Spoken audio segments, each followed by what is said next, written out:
Praise the lord.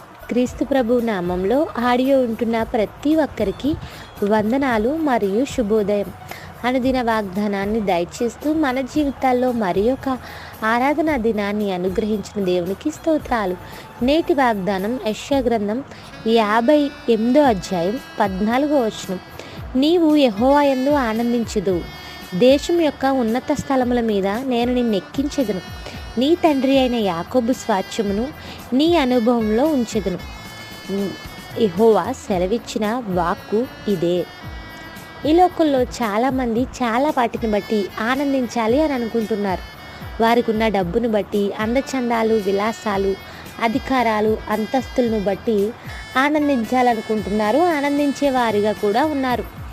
అయితే మనం చూస్తున్నాం, చాలామంది జీవితాల్లో ఆ ఆనందం శాశ్వతంగా ఉండడం లేదు.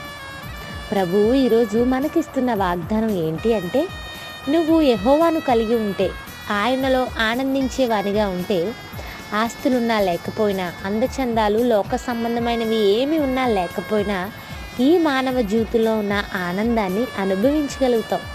జీవితంలో వచ్చే ఒడిదుడుకులకు, శోధనలకు, కన్నీటికి, అపవాది ఉచ్చులకు నువ్వు బెదిరిపోవు, అదిరిపోవు. ఎందుకంటే నీ ఆనందం దేవునిలో స్థిరంగా ఉండిపోతుంది. నువ్వెప్పుడు ధైర్యంగా, నిలకడగా, ఆనందంగా ఉంటావు. నీ ఆనందాన్ని పాడు చేసే అనుమతి ఎవ్వరికీ ఉండదు. అంత మాత్రమే కాదు, దేవుడు నిన్ను దేశం యొక్క ఉన్నత స్థలంపై నిలబెడతాను అంటున్నాడు. నీవు ఆయనలో ఆనందిస్తూ సాగిపోతున్నప్పుడు దేశం యొక్క ఉన్నత స్థలంపై నిన్ను తీసుకువెళ్తాడు. మన అపార అనుభవం ద్వారా, జ్ఞానం ద్వారా, తెలివితేటల ద్వారా ఉన్నత శిఖరాలను చేరుకోలేమేమో, కానీ దేవుడే కనుక నిన్ను తీసుకువెళ్తే ఉన్నత శిఖరంపై నిన్ను నిలబెడతాడు. ప్రస్తుతం నీ స్థితి అందరికంటే దిగువ స్థాయిలో ఉండుండొచ్చు. నువ్వెంత, నీ స్థాయి ఎంత, నీ కుటుంబం, నీ జ్ఞానం ఎంత అని చులకన చేస్తూ హేళన చేసే వారి మధ్య ఉన్నావేమో. పక్కన పెట్టేయాలనుకునే వారి మధ్య జీవిస్తున్నావేమో. మనుషులు పక్కకు పెట్టేస్తే పెట్టేనివ్వండి, కానీ దేవుడు పక్కకు పెట్టేసేవాడు కాదు. దావీదు జీవితం మనందరికీ తెలుసు.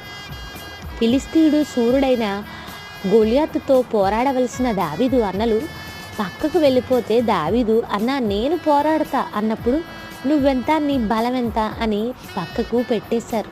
కానీ దేవుడు అలాంటి వాడిని, బలహీనుని తీసుకొచ్చి బలాఢ్యుడైన గొలియాతును హతం చేయడం మాత్రమే కాదు, యావత్ ఇశ్రాయేలు సమాజానికి రాజునుగా చేశాడు. ఎవరైతే బాధపరిచారో వారి చేతనే దేవుడు దావీదుకు జేజేలు పలికించాడు. దేవుడు ఈరోజు నీ స్థితిని కూడా మార్చాలనుకుంటున్నాడు. నిన్ను ఉన్నత స్థలానికి లేవనెత్తాలనుకుంటున్నాడు. అయితే ఆయన యందు ఆనందించువానిగా ఉన్నామా మనం?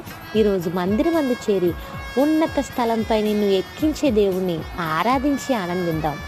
ఆయనలో ఉన్న ఆనందాన్ని అనుభవిద్దాం. ఆయన పనికి మనల్ని మనం సమర్పించుకుందాం. దేవునిలో ఆనందిస్తే ఆయన నిన్ను చేయి విడిచిపెట్టేవాడు కాదు. యాకోబు స్వాస్థ్యమును నీకు ఇస్తానని ఈరోజు వాగ్దానం చేస్తున్నాడు. ఈ వాగ్దానాన్ని ఆధారం చేసుకుని ప్రార్థిద్దాం. ప్రార్థన. ప్రేమ నమ్మకము గల మా తండ్రి, నీవు మాతో మాట్లాడిన మాటలు బట్టి స్తోత్రాలు. నాయన, నీలో ఆనందించే బ్రతుకులు మాకు దయచేయము. నీలో ఆనందించినప్పుడు ఈ లోక సంబంధంగా ఏ శ్రమలైన కూడా మేము ఎదిరించగలము. నీ అందున్న ఆనందాన్ని మాకు దయచేయము. ఈరోజు మందిరమందు చేరి నిన్ను స్తుతించే వారుగా మమ్మల్ని ప్రేరేపించుము. దావీదును లేవనెత్తిన దేవా, మమ్మల్ని కూడా ఉన్నత స్థలంపైకి ఎక్కించగలవాడు అని నమ్ముతూ ఈ ఆడియో ద్వారా వింటున్న ప్రతి ఒక్కరిని ఈ వాగ్దానం ద్వారా బలపరచమని, వారి జీవితాల్లో ఈ వాగ్దానాన్ని నెరవేర్చమని అడుగుచు క్రీస్తు ప్రభు నామంలో అడుగుచున్నాను తండ్రి. Amen. Have a nice day. God bless us. Thank you everyone.